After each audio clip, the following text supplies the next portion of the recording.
Thank you sir. ముందుగా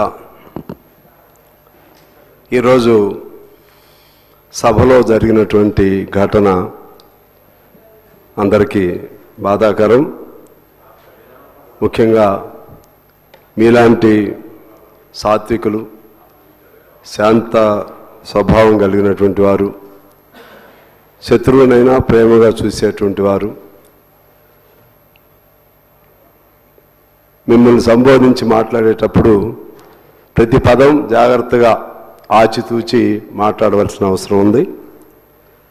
ముఖ్యంగా ఆ కుర్చీలో ఎవరు కూర్చున్నా సరే వారు ఈ రాష్ట్రానికే ఒక ధర్మరాజులాగా ధర్మపాలన అందించే క్రమాన్ని నిర్వహించేటువంటి గొప్ప వ్యక్తిగా మనం గౌరవించాలి. అందులో మీరు మరింతగా అందరి అభిమానం చూరగొన్నవారు. అటువంటి అది మీ పట్ల ఉద్దేశించి అన్నారా వారు, ఇంకే ఎలా అన్నారో కానీ ఎలా అన్నా మాట్లాడేటప్పుడు జాగ్రత్తగా ఉండాలనేటువంటిది ఇవాళ ఒక గుణపాఠంలాగా అందరికీ జరిగింది. భవిష్యత్తులో ఎవరైనా సరే ఆచితూచి సభను, సభాధ్యక్షుల్ని ఉద్దేశించి మాట్లాడేటప్పుడు, చైర్ని ఉద్దేశించి మాట్లాడేటప్పుడు జాగ్రత్తగా ఉండాలని నేను కోరుకుంటున్నాను. అయితే ఒక చిన్న మనవి మీకు నేను చేస్తున్నాను, మీ ద్వారా ప్రభుత్వానికి కూడా. ఈ సమస్యను ఇవాళ సస్పెండ్ చేశారు కాబట్టి ఇంతటితో వదిలేసి వారిని క్షమార్పణో లేకపోతే ఇంకో పద్ధతుల్లోనో రికన్సైల్ అయ్యే విధంగా చేసి భవిష్యత్తులో సభ మరింతగా అందరి పరస్పరం నిర్మాణపూర్వకమైనటువంటి విమర్శలు ఉన్నప్పటికి కూడా పరస్పరం ముందుకెళ్లే విధంగా ఉంటే బాగుంటుంది అనేది మీకు నేను అప్పీల్ పెడుతున్నాను. అలాగే ఈ గవర్నర్ వ్యవస్థకు సంబంధించి సిపిఐగా ఆ వ్యవస్థ ఉండకూడదని మా విధాన నిర్ణయం. కానీ మన గవర్నర్ గారిని చూసిన తర్వాత వారు ఈ నెల 2 నెలల కాలంలో వారి ప్రభుత్వంతో వారు కొనసాగిస్తున్న విధానాన్ని చూసిన తర్వాత రాజ్యాంగానికి అనుగుణంగా ఈ రాజ్యాంగ అధిపతిగా ఆయన తన బాధ్యతల్ని సంపూర్ణంగా ఎటువంటి వైవిధ్యాలకు తావు లేకుండా సంపూర్ణంగా ఆయన కొనసాగిస్తూ ఉన్నారు. అందుకని వ్యక్తిగతంగా వారికి, అలాగే ఈనాడు వారు ఇచ్చినటువంటి గవర్నర్ మెసేజ్ అడ్రస్ దానికి కూడా నేను వ్యక్తిగతంగా పూర్తిగా మనస్ఫూర్తిగా అభినందనలు తెలియజేస్తూ ఆమోదం కూడా తెలియజేస్తా ఉన్నాను అధ్యక్ష. అలాగే ఇవాళ ఈ మాట్లాడే వాళ్ళని చూస్తే ఏదో అంటారు సామెత, వినేవాడికి చెప్పేవాడు చాలా లోకువ. మేము చాలా చెప్తూ ఉంటాం, కూర్చునే వాళ్ళ మీద రాళ్ళు వేయటానికి చాలా తేలిగ్గా ఉంటుంది. ఓపికగా ఉండేవాళ్ళని మరింత తిట్టడానికి కూడా మాకు అవకాశం ఉంటుంది.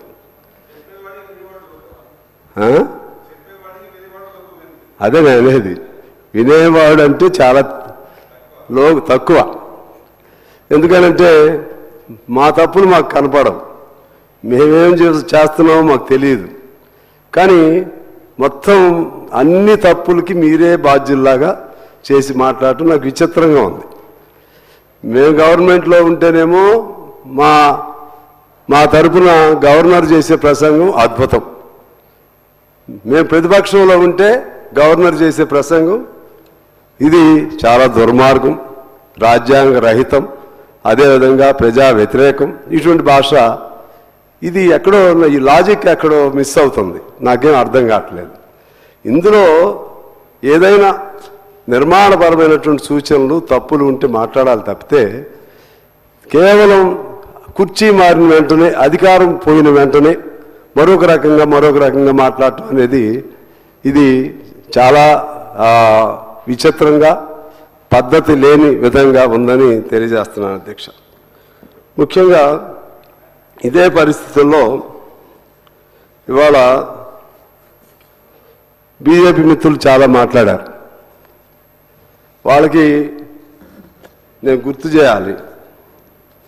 ఎందువల్లంటే ఇంతకుముందు 55,000 కోట్లు అప్పు ఉండేది భారతదేశంలో.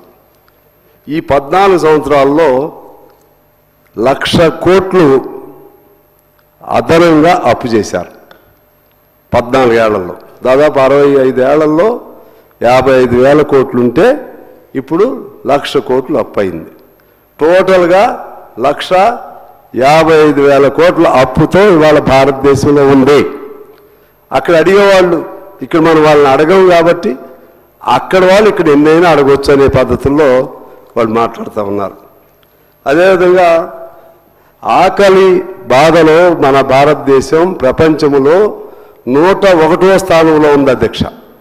మనకంటే బంగ్లాదేశ్, పాకిస్తాన్, ఈవెన్ ఆఫ్ఘన్ కంట్రీస్ కూడా ఆకలికి సంబంధించి బాగానే ఉన్నాయి. అదేవిధంగా ఇంకా అనేక అంశాల్లో రైతులు మరణాలు కానీ, రైతులకు సంబంధించినటువంటి ఆత్మహత్యలు కానీ, అలాగే కార్మికుల సమస్యలు కానీ అనేకం ఏ సమస్య కూడా భారతదేశంలో పేరుకి 5వ ఆర్థిక వ్యవస్థ అని చెప్పుకుంటున్నప్పుడు కూడా ఆచరణలోకి వచ్చేసరికి పేదరికం మరింత ఎక్కువ కనపడుతున్నటువంటి దేశంలో మనం ఉన్నాం. అందువలన అవన్నీ మన సంగతులు మనం మర్చిపోయి ఇక్కడ కేవలం రాష్ట్ర ప్రభుత్వం పైన, రాష్ట్ర ప్రభుత్వం వాగ్దానాలు చేసి అమలు చేయకపోతే అడుగుదాం, కానీ వాటన్నిటికంటే మించి ఎవరు చేయని పాపాలు వీళ్ళే చేసినట్టుగా మాట్లాడటం అనేది, పాపాలు చేసే వాళ్ళ ప్రతినిధులుగా ఉన్నవాళ్ళు మాట్లాడటం అనేది మరింత అన్యాయంగా ఉందని నేను మీకు తెలియజేస్తున్నాను అధ్యక్ష. అలాగే ఇదే సందర్భంగా నేను గవర్నర్ గారికి సంబంధించి ఆయన ప్రస్తావన చేయనటువంటి అంశాలను కూడా మీ ద్వారా ప్రభుత్వ దృష్టికి తీసుకెళ్లాలని అనుకుంటున్నాను. ఎందువల్లంటే ఈనాడు గవర్నర్ అనేవారు 2 వ్యవస్థల మధ్య వారధి, కేంద్రానికి కానీ రాష్ట్రానికి కానీ. నా ప్రభుత్వం అని సహజంగా చెప్తారు ఏ గవర్నర్ అయినా. నా ప్రభుత్వం అని చెప్పేటప్పుడు నా ప్రభుత్వానికి జరుగుతున్న ఇబ్బందులు ఏమిటో తెలుసుకుని ఆ ఇబ్బందుల పరిష్కారం కొరకు రెండిటి మధ్య వారధిగా ఉన్నటువంటి గవర్నర్ గారు, మనకు ఒక తండ్రిలాగా ఉండేటువంటి గవర్నర్ గారు మరిన్ని ప్రయత్నాలు చేసి ఈ రాష్ట్రాన్ని ఎలా బయట వేయాలి అనే వాటిపైన ఆలోచన చేయాలని చెప్పి, అంటే గవర్నర్ గారు కూడా పర్సనల్గా కూడా వ్యక్తిగతంగా కూడా చొరవ చేసి ఈ రాష్ట్రాన్ని ఇవాళ బయట వేయాల్సిన అవసరం ఉంది. బయట వేయాలని నేను ఎందుకంటున్నానంటే ఆ మెసేజ్లో, గవర్నర్ గారి అడ్రస్లో మన రాష్ట్రంలో ఇప్పుడున్నటువంటి అప్పులకు సంబంధించి కానీ లేకపోతే ఇతర అంశాలు కానీ ప్రస్తావన రాలేదు. ఇవాళ రాష్ట్రంలో ఇన్ని విమర్శలు పెడుతున్నారంటే కారణం ఏంటి? వాగ్దానాలు కొన్ని చేశారు, కొన్ని చేయలేకపోయారు. చేసిన వాగ్దానాలు అమలు అవుతున్నాయి, కొన్ని అమలు కావట్లేదు. దానికి కారణం ఏంటి? వాస్తవంగా అనుకున్నారు ఆ ఎలక్షన్ సమయంలో సహజంగా ఎన్నికల మేనిఫెస్టోలో మేమున్నా కూడా ఇది ఇస్తాం అది ఇస్తామని చెప్పి ఏదో మనకు ఆదాయం వస్తుందని తీర్చగలుగుతామనేటువంటి ఒక ఆత్మవిశ్వాసంతో చేస్తాం. ఇప్పుడు కొన్ని చేయలేకపోతా ఉన్నాం. చేయలేకపోవడానికి కారణం ఎవరు? దీన్ని ఈ రాష్ట్రంలో అప్పుల సుడిగుండంలో ముంచిన వాళ్ళు ఎవరు?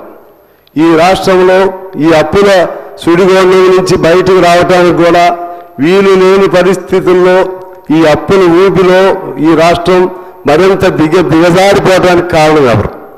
వారే మరలా మీరు బయటికి రాకూడదు, వీళ్ళు ఈ అప్పుల్లోనే ఉండాలి, ఈ రాష్ట్రానికి మంచి జరగకూడదు అనే పద్ధతుల్లో దీన్ని ఇంకా దీనికి శాపనార్థాలు పెడుతూ ఆ పరిస్థితిలో ఉన్నారు. అందువలన గవర్నర్ గారు అసలు దీన్ని ఎలా బయటేయాలి నేను అడుగుతా ఉన్నాను. మా భట్టి గారు కూడా ఇక్కడ ఉన్నారు. నేను వారి బాధ కూడా నేను చూస్తున్నా, రాష్ట్ర ప్రభుత్వ బాధ కూడా నేను చూస్తున్నా. నా దగ్గరికి ఎంతమందో వస్తున్నారు, వాళ్ళందరూ నేను ఎంతమందిని వారి దగ్గర తీసుకెళ్ళినా నవ్వుతారు, చేద్దాం అంటారు. ఎట్లా చేయగలుగుతారు? నాకు అది ఆశ్చర్యం. అసలు ఎలా? ఇప్పుడు దాదాపు 56,000 కోట్లు బకాయిలు ఉన్నాయి, విద్యార్థులు బకాయిలు ఉన్నాయి, హాస్పిటల్స్ బకాయిలు ఉన్నాయి, కాంట్రాక్టులు బకాయిలు ఉన్నాయి, ఇంకా అనేక రూపాయల్లో బకాయిలు ఉన్నాయి. అసలు ఎలా తీరుస్తారో నాకు అర్థం కావట్లేదు. అలాగే పాత అప్పులు ఎలా తీరుస్తారో అర్థం కావట్లేదు. ఇంకా చాలా వాగ్దానాలు ఇంకా అమలు చేయాల్సి ఉన్నాయి, వాటిని ఎలా చేస్తారో నాకు అర్థం కావట్లేదు. దీనికి పరిష్కారం ఏమిటి అనేది ఇందులో మీరు చూపెట్టాల్సిన అవసరం ఉందని నేను కోరుతా ఉన్నాను. మేమే సదుద్దేశంతో చెప్తున్నాను, నేనేం దురుద్దేశంతో కాదు. మీరు బాగుండాలని నా కోరిక. ఎందుకంటే మేము మిత్రులం, మీరు బాగుండాలి. నిన్నగా మొన్న మీ తరఫున మేము ఒక ఎమ్మెల్సీ కూడా గెలిచాం మీ సపోర్ట్తో. అందువలన మీరు బాగుండాలంటే దీనికి ఎలా బయటకు రావాలనేది ఆలోచన చేయాల్సిన అవసరం ఉందని నేను మీకు మనవి చేస్తున్నాను. అలాగే ఇవాళ కొంతమంది ఏమనుకుంటున్నారంటే ఇది కేవలం కాంగ్రెస్ ప్రభుత్వం లేకపోతే రేవంత్ రెడ్డి గారు ముఖ్యమంత్రిగా ఉన్న ప్రభుత్వం కాబట్టి ఇది మునిగిపోవాలి. ప్రభుత్వం మునిగిపోవటం కాదు, ఇది ప్రభుత్వంతో పాటు రాష్ట్రం మునిగిపోవాలి. రాష్ట్రం మునిగిపోవటం అంటే ఈ రాష్ట్రంలో ప్రజలకు ఏ సౌకర్యాలు లేకుండా, ఉద్యోగాలు లేకుండా, లేకపోతే ఇతర బాధలతో ఇలా ఉంటే అప్పుడు వాళ్ళు తొందరగా దిగిపోతే మీరు తొందరగా ఎక్కొచ్చు. ఈ ఆలోచన చేస్తూ ఉన్నారు అధ్యక్ష.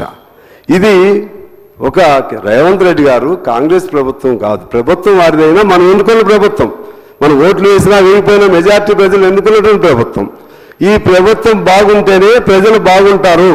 ఈ 5 ఏళ్ళు ఆ ప్రభుత్వం బాగుండాలని కోరుకోవాలి. ఏమి కావాలో మనం ప్రశ్నించాలి, తప్పులేదు. ఏమి జరగట్లేదో ప్రశ్నించాలి, తప్పులేదు. ఏమి ఎక్కడ లోపాలు జరుగుతున్నాయో ఎత్తి చూపెట్టాలి, తప్పులేదు. ఆ విధంగా ఇవాళ జరగట్లేదు. జరగకుండా ఏం చేస్తున్నారు?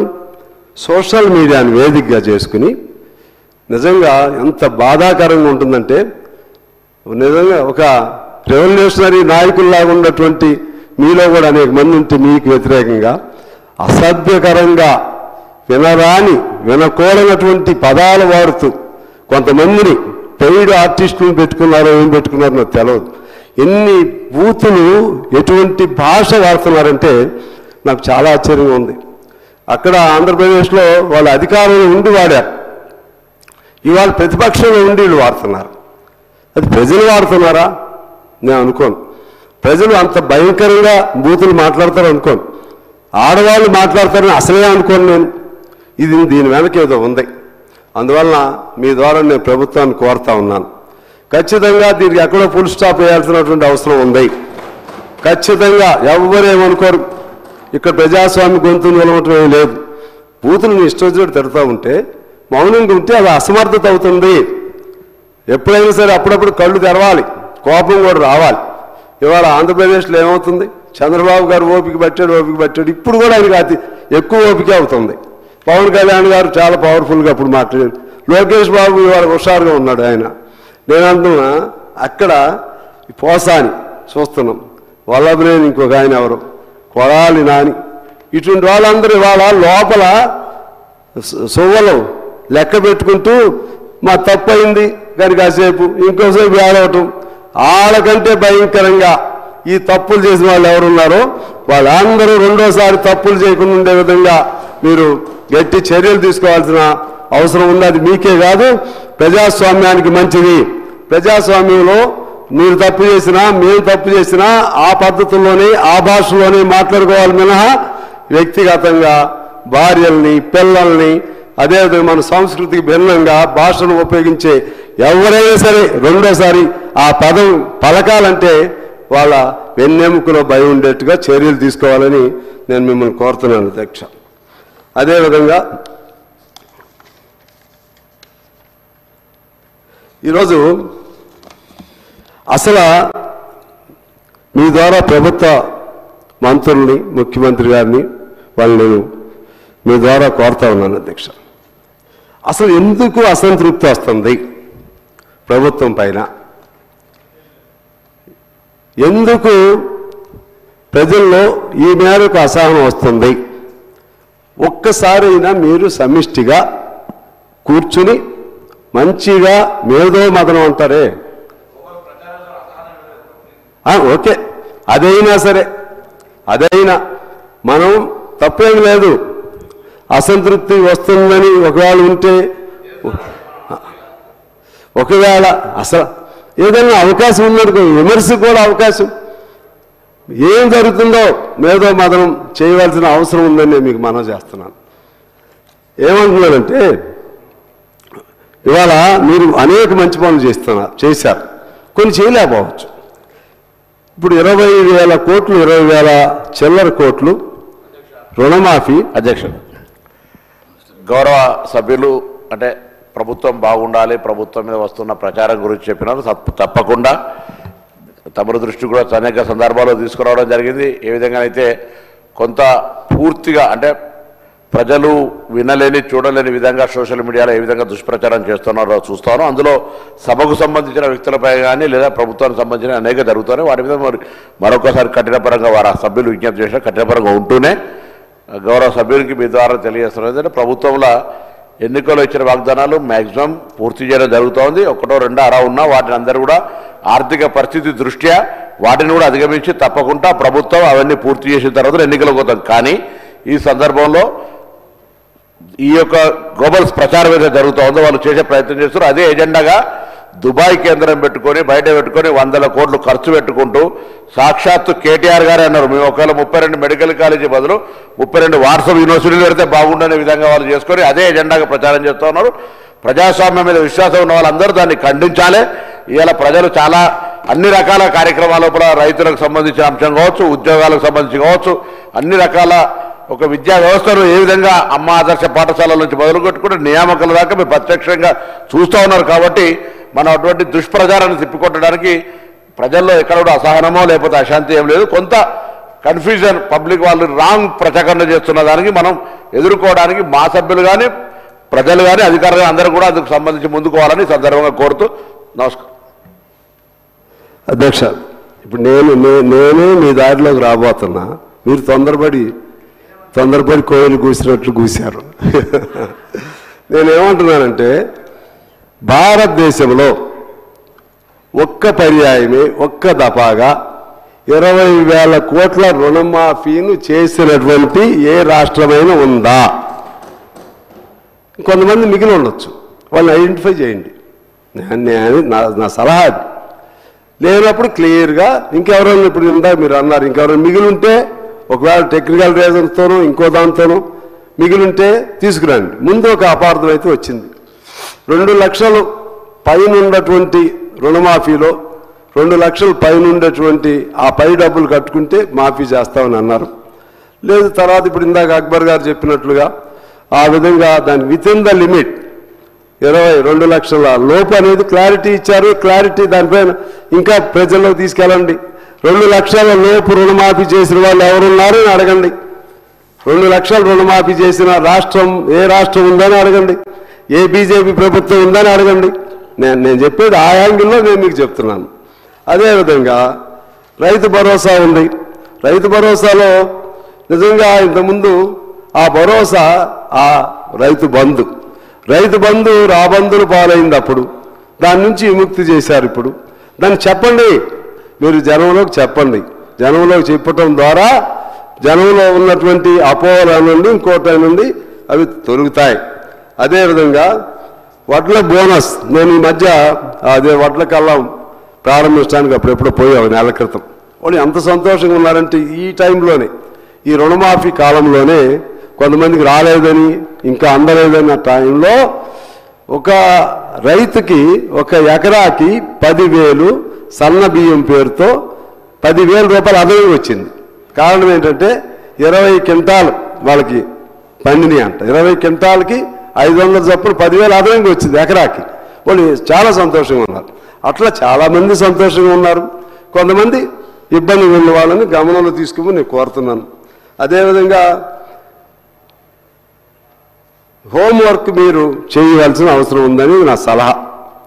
ఖచ్చితంగా ఏ మినిస్టర్గా మినిస్టర్ తమ శాఖలో ఏమి జరుగుతుందో ఖచ్చితంగా హోంవర్క్ చేయాల్సిన బాధ్యత ఉండి ఆ విధంగా శాఖను సంపూర్ణంగా ఎఫెక్టివ్గా దాన్ని నడుపుకుంటే మీకు మంచిదని నేను మీకు సలహా ఇస్తున్నాను.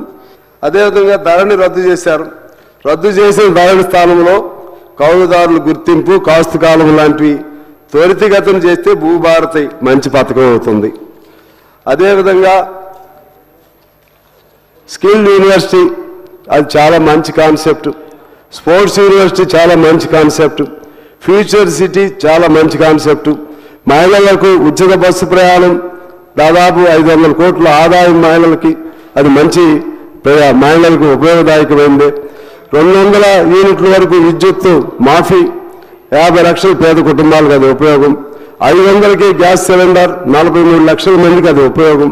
433 కోట్ల సబ్సిడీ. డైట్ ఛార్జీలు 40% పెంపు, విద్యార్థులకు ఉపయోగం. కాస్మెటిక్ ఛార్జీలు 200% పెంచారు, అది విద్యార్థులకు ఉపయోగం. ఒక్కొక్క నియోజకవర్గంలో 200 కోట్లతో యంగ్ ఇండియా స్కూల్ ప్రారంభం మొన్నే మంజూరు కూడా అయింది. మా నియోజకవర్గానికి కూడా వచ్చింది, మాలాగా ఇంకో 50 నియోజకవర్గాలకు వచ్చింది. అన్ని నియోజకవర్గాలకి అది విద్యారంగంలో అది రెవల్యూషనరీ చేంజ్. అలాగే యంగ్ ఇండియా పోలీస్ స్కూల్ మంచిదే. అమ్మ ఆదర్శ పాఠశాలలు మంచివే. పేదలకు ఇండ్లు ఇప్పుడే మొదలు పెడుతున్నారు, అది మంచిదే. రేషన్ కార్డులు ఇస్తున్న 10 ఏళ్ల నుంచి ఇవ్వనటువంటి రేషన్ కార్డులు ఇస్తున్నారు, అది మంచిదే. ఆదాయం సర్టిఫికెట్స్ ఈ మధ్య 10 ఏళ్ల తర్వాత మొన్నే చూసాం, అది మంచిదే.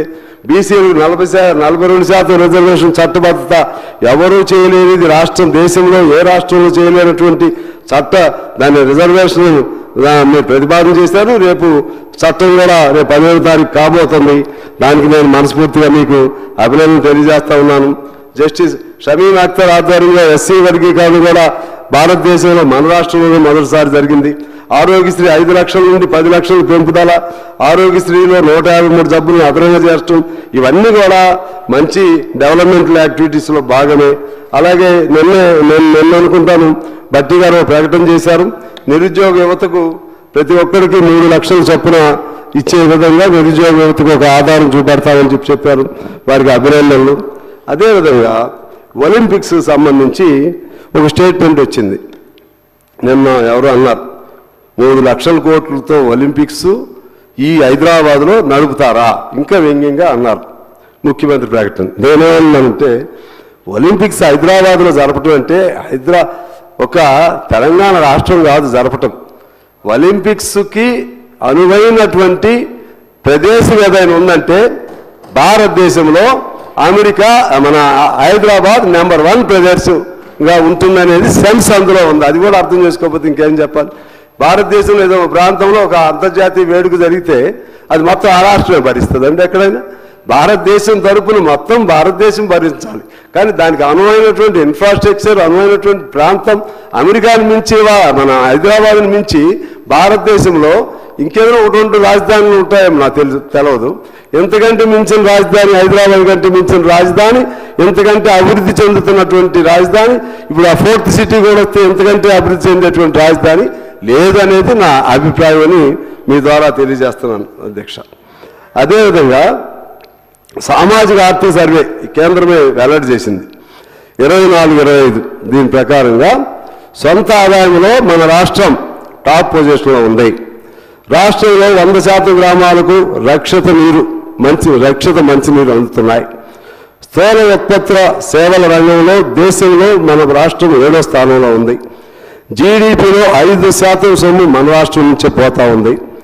తర్వాత ఐటీ సేవల్లో కర్ణాటక తర్వాత 2nd ప్లేస్లో మనం ఉన్నాం. రియల్ ఎస్టేట్లో బెంగళూరు, ముంబైతో పోటీగా మన హైదరాబాద్ ఉంది. అదేవిధంగా 88% సొంత పన్నుల రాబడితో మన రాష్ట్రం ఉంది. ఇవన్నీ చాలా మంచి విషయాలు. ఇవి ప్రజలకు చేరవేయటంలో మీ వైఫల్యం ఉందనేది మాత్రం నేను చెప్తున్నాను. మీరు స్పోర్టివ్గా తీసుకోండి, నెగిటివ్గా తీసుకోండి. నేను స్నేహితుడిగా మీరు ఏమేమి మంచి చేస్తున్నారో అవన్నీ చెబుతూ ఎక్కడ ఫెయిల్ అవుతున్నారో అది అర్థం చేసుకోమని నేను మీకు తెలియజేస్తున్నాను. అలాగే జిల్లా కేంద్రాలు, పట్టణాల అభివృద్ధికి, మున్సిపాలిటీల అభివృద్ధికి, కొత్త మున్సిపాలిటీలు, కొత్త మున్సిపల్ కార్పొరేషన్లు ఇవన్నీ కూడా అభివృద్ధి సంకేతాలు. ఇవన్నీ కూడా మన తెలంగాణలో ఇవాళ జరుగుతూ ఉన్నాయి అధ్యక్ష. అదేవిధంగా ఒక మాట ఈ సందర్భం చెప్పాలి. అప్పులకు సంబంధించి చెప్పేటప్పుడు ఓ సామెత ఉంటుంది, ఎప్పుడు ఏది జరగకూడదు అది జరిగిందని అంటారు. ఇక్కడ అది ఆ సామెత నేను అన్న. కానీ ఇవాళ పదవిలో లేకుండా కేసీఆర్ అదృష్టవంతుడు, పదవిలో ఉండి రేవంత్ రెడ్డి గారు దురదృష్టవంతుడిని కాదని రుజువు చేసుకోవాలి రేవంత్ రెడ్డి గారు, మీ టీం మొత్తం. ఇది నా పాయింట్. ఎందుకంటే ఇప్పుడు హ్యాపీగా ఉన్నాడు, ఆయన హ్యాపీగా ఉన్నాడు. 10 ఏళ్ళ తర్వాత హ్యాపీగా, ఇప్పుడు ఆయనకి ఏ బాధ లేదు. మీరు ఏ రాయి దొరికిద్దా వేద్దామనే ఆలోచనలో వాళ్ళు ఉన్నారు. ఇది ఇవాళ జరుగుతున్నటువంటి పరిస్థితి అధ్యక్ష. ఇక మీరు ఇందాక నేను చెప్పాను బీజేపీది, ఈ రాష్ట్రం 10 ఏళ్లలో చేసింది మీరు అసలు చెప్తేనే కదా. మీరు చేసిన కొన్ని వాగ్దానాలు ఏది, ఆ 2,500 మహిళలకి ఓకే, టైం తీసుకోండి, చేస్తాం. చేసిన వాగ్దానం చేయగలిగితే చేస్తామని చెప్పండి, చేయలేకపోతే కొంచెం సమయం అడగండి. ఇంకా చేయలేమనుకుంటే మేము అన్నాం చేద్దామనేటువంటిది రాష్ట్ర పరిస్థితి అనుకూలంగా లేదు, మమ్మల్ని మన్నించండి అని ప్రజలను అడగండి, తప్పులేదు. కానీ ఎప్పుడు అది పట్టుకుని ఇంకోడెవడో ఎప్పుడు విమర్శలు పెట్టే విధంగా అవకాశం ఇవ్వకూడదు. ఎందుకంటే ఇప్పుడు గత ప్రభుత్వం ధరణి ఏమైంది, దళితులు 3 ఎకరాలు ఏమైంది, దళితులకు 10 లక్షలు ఏమైంది, అందరికి డబుల్ బెడ్రూమ్ ఏమైంది, KG to PG ఉచిత విద్య ఏమైంది, అదేవిధంగా మన దళితులకి ముఖ్యమంత్రి ఏమైంది. అసలు ఒక్క వాగ్దానంలో నెరవేరిందండి? ఒక్క వాగ్దానం. ఆఖరి రేషన్ కార్డులు లేవు కదా, ఇళ్ళు లేవు కదా, ఇళ్ళ స్థలాలు లేవు కదా. అసలు ఈ 10 ఏళ్ల కాలంలో నాకు తెలిసి ఏమీ జరగలేదు.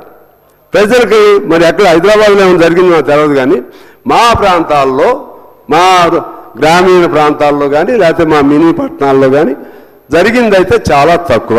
ఇవన్నీ మీరు చెప్పలేకపోతున్నారు అనేది నా బాధ. అవి చెబుతూ మీరు చేసే మంచిని చెప్పవలసిందిగా నేను మీకు తెలియజేస్తా ఉన్నాను. అదేవిధంగా మీరు ఇంకోటి చేయాలి, ఒక కుటుంబానికి మొత్తంగా ఎంత బెనిఫిట్స్ వస్తున్నాయి లెక్క తీశారు ఎప్పుడన్నా?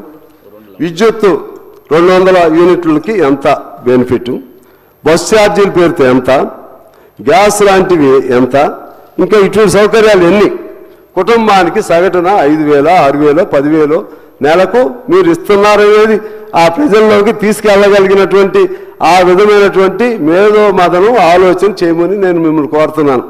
మా మిత్రులు ప్రభాకర్ గారికి చెప్తా ఉన్నాను. అదేవిధంగా ఇవాళ ఇంత చేస్తున్నా ఇంకా ఇందాక నేను చెప్పింది ఏంటంటే ఇప్పుడు ఉన్నటువంటి పరిస్థితి దురదృష్టవంతమైన పరిస్థితి అని, ఇంకా చేయాల్సింది కూడా చాలా ఉంది. దీని నుంచి సింపుల్గా ఆ ప్రభుత్వం చేసిందని చెప్పితే కుదరదు. నేను మొదటిసారి మాట్లాడేటప్పుడు 1 సంవత్సరం గడువు అని చెప్పాం. వాళ్ళ సంవత్సరం అయిపోయింది. ఇప్పుడు దాని నుంచి ఎలా, ఇంకో సంవత్సరమా? ఇప్పుడు దీని నుంచి ఎలా రావాలి, ఎక్కడి నుంచి రావాలి, ఇది సీరియస్గా మనం ఆలోచన చేయాలి. ఇవాళ కేంద్ర ప్రభుత్వం దాని పేరు కేంద్ర ప్రభుత్వం అనకూడదు, అదేంటంటే రాష్ట్రాల సమాఖ్య. It is the union of states. ఈ యూనియన్ ఆఫ్ స్టేట్స్లో ఇది మనందరికీ అది ఒక ఆధారం మాత్రమే. ఎన్టీ రామారావు గారు అప్పట్లో ఇది కేంద్రం అనేది మిథ్య అని చెప్పారు. డబ్బులన్నీ మనకి పోతుంటే అక్కడ పెత్తనం వాళ్ళు చేస్తున్నారు, మన వాటా ఇవాళ అంటున్నారు కదా. ఇప్పుడు విమర్శలు పెట్టారు కదండి, వాళ్ళని నేను అడుగుతున్నా, అసలు తెలంగాణ డబ్బులు తెలంగాణకు వదిలేయండి, తెలంగాణ డబ్బులు తెలంగాణకు వదిలేసి అప్పుడు మీ కేంద్రం షోకులేంటి చూపెట్టండి. ఇవాళ డబ్బులన్నీ రాష్ట్రాలకి తీసుకెళ్తూ, అందులో దక్షిణాది రాష్ట్రాల నుంచి తీసుకెళ్తూ, మళ్ళీ మన కడుపు కొడుతూ, వాళ్ళు ఇష్టం వచ్చిన చోట వాళ్ళు చేస్తూ, ఇవాళ ఈ రాష్ట్రం బాగలేదంటే ఎలా బాగుంటుంది? ఇవాళ మీ బాధ్యత ఉందా లేదా? భారతదేశంలో తెలంగాణ భాగస్వామ్య కాదా? సమాధానం వాళ్ళు చెప్పాలని అధ్యక్ష మీ ద్వారా నేను వారిని కోరుతా ఉన్నాను. ఎందువల్లంటే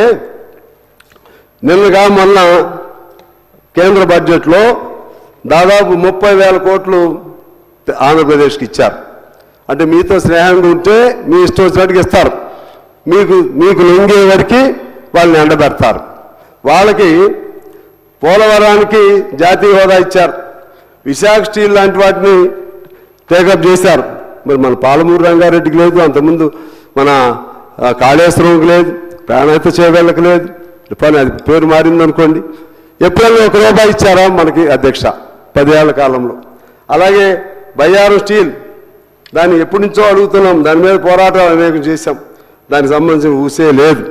ఇవాళ నిందాక మిత్రులు మాట్లాడారు, ఇంతకుముందు కేంద్ర మంత్రి గారు ఒక స్టేట్మెంట్ ఇచ్చారు. ఆ మధ్య 8.5 లక్షల కోట్లు ఈ తెలంగాణకు మేము ఇచ్చామని లెక్కలతో చెప్తున్నారు వాళ్ళు.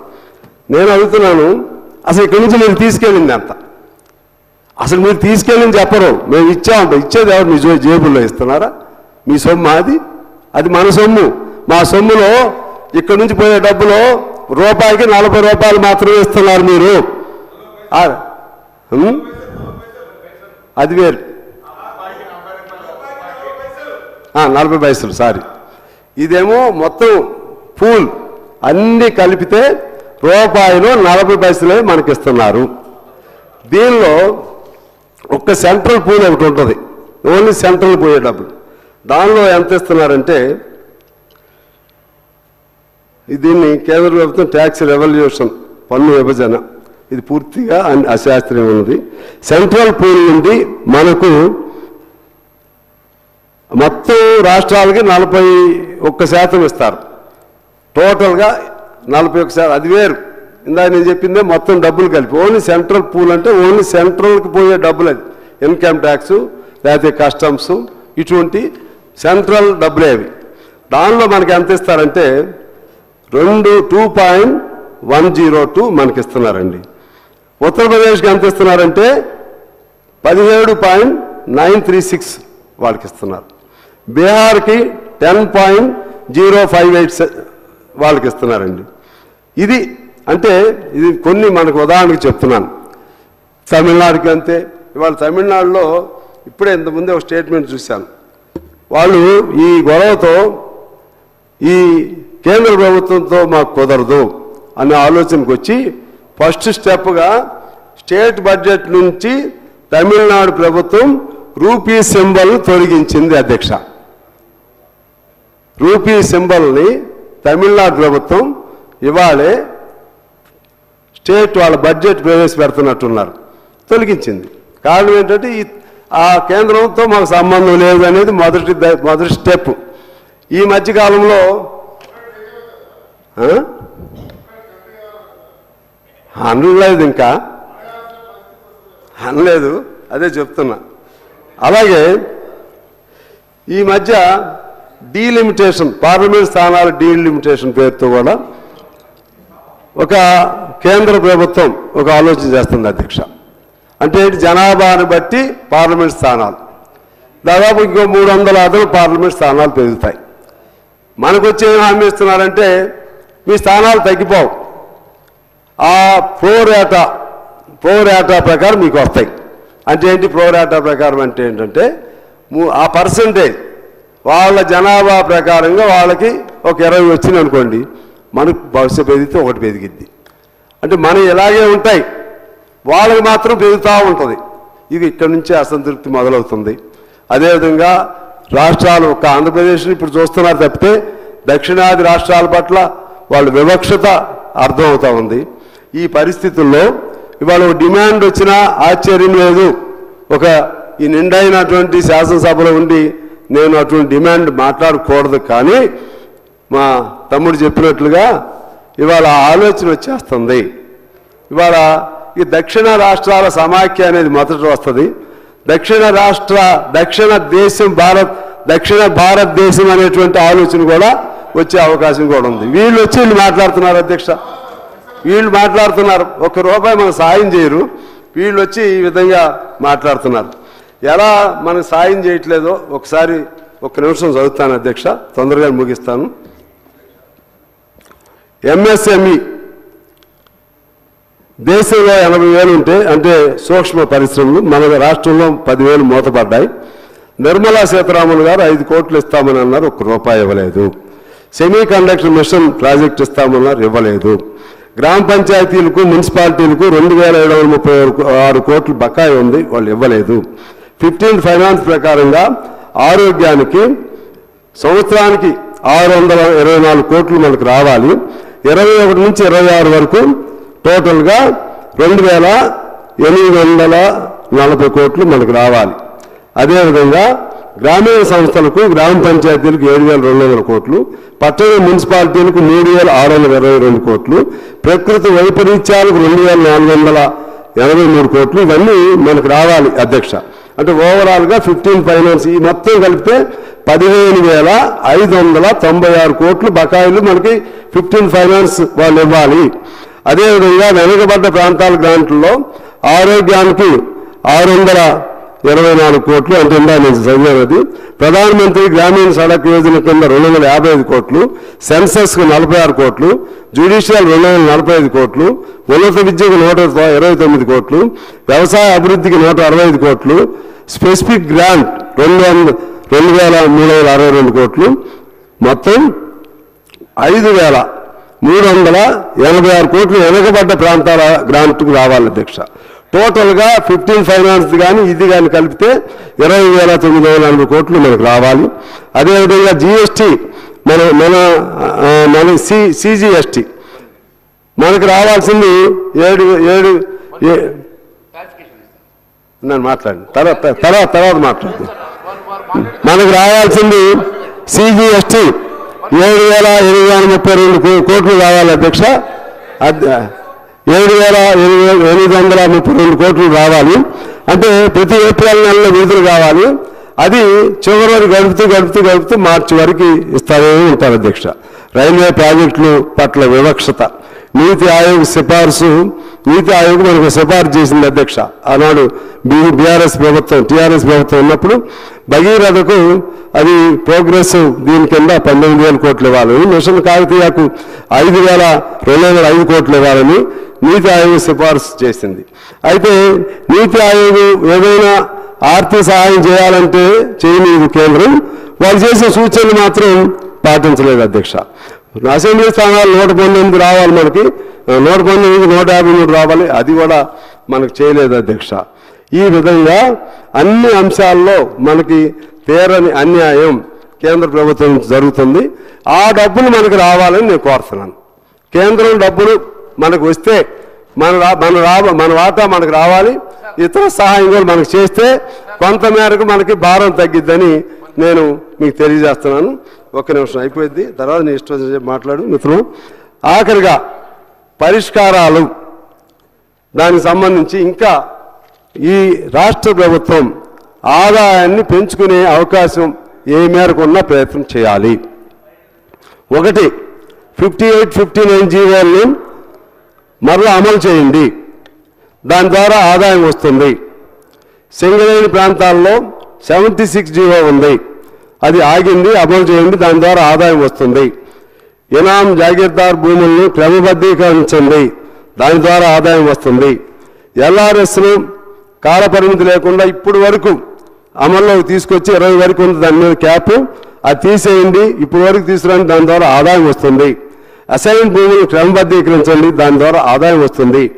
ల్యాండ్ మాఫియా, చెరువులు కబ్జాలు గురైన వాటిని విడిపించండి, దాన్ని ఏదన్నా పేదవాడికి అవకాశం ఉంటే ఇవ్వండి, లేకపోతే ఏదైనా దాన్ని కిరాయికి ఇవ్వండి, ఆ విధంగా ఆదాయం సంపాదించండి. అదేవిధంగా పేదవాడు వేసుకున్నటువంటి గుడిసెలు వేసుకున్నటువంటి అబ్దుల్లాపూర్, మేట్, వరంగల్, హనుమకొండ, చేవెళ్ళ, మేడ్చల్, రంగారెడ్డి, నాకు తెలిసి కొన్ని చెప్తున్నాను, ఇంకా అనేక చోట్ల ఉన్నాయి. వాళ్ళందరికీ పట్టాలు ఇవ్వండి, ఖర్చు లేని పని, ప్రభుత్వానికి మంచి పేరు వస్తుంది. అదేవిధంగా సింగరేణి జీవో 22 అది అమలు చేయండి.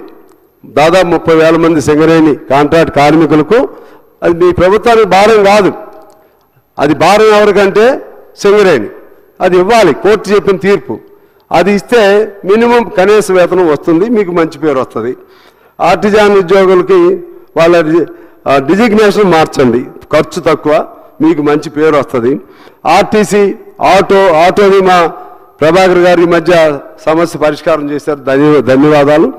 ఆర్టీసీని కూడా సమస్య పరిష్కారం చేయమని నేను కోరుతా ఉన్నాను.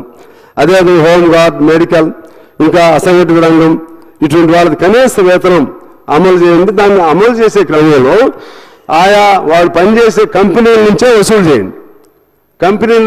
చేయండి, ఇప్పుడు ఎందుకంటే భవన నిర్మాణం ఉంది, భవన నిర్మాణానికి పనికొచ్చేటువంటి సిమెంటు లేకపోతే ఐరన్ ఆ కంపెనీలు వాళ్ళ నుంచి సెస్ కొంత వసూలు చేస్తారు అధ్యక్ష.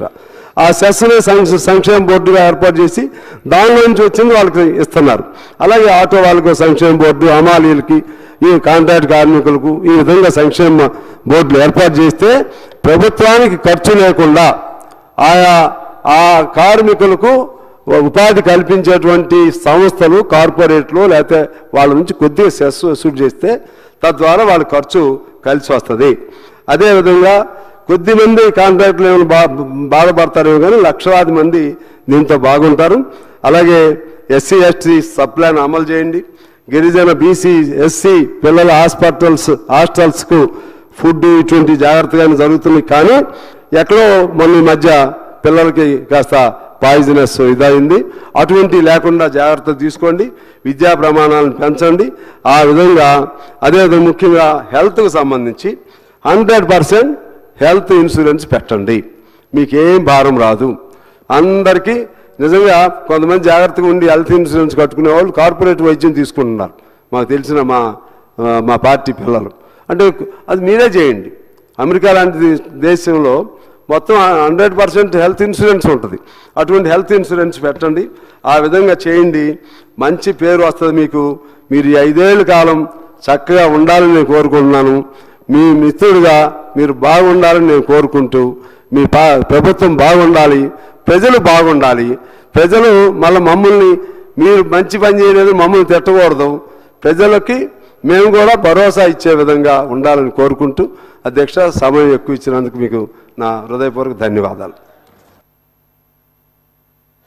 థ్యాంక్ యూ అధ్యక్ష.